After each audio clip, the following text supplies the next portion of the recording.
Today's video is sponsored by our bright future.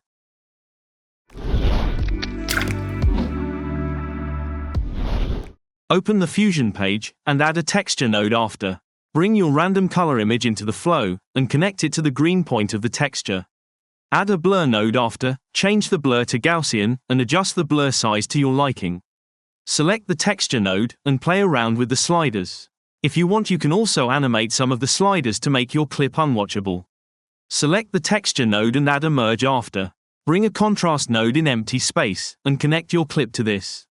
Add an edge detect node after, an invert node, and a luma keyer node. Connect this to the merge node as a foreground. Go to the edge detect node and change the mode to grayscale edges. Select the luma keyer node and check the invert box. Adjust the high and low values. Go to the edge detect node, play around with the sliders to find out what works best for you. Open the filter menu, set the pre-process to flatten and adjust the strength slider.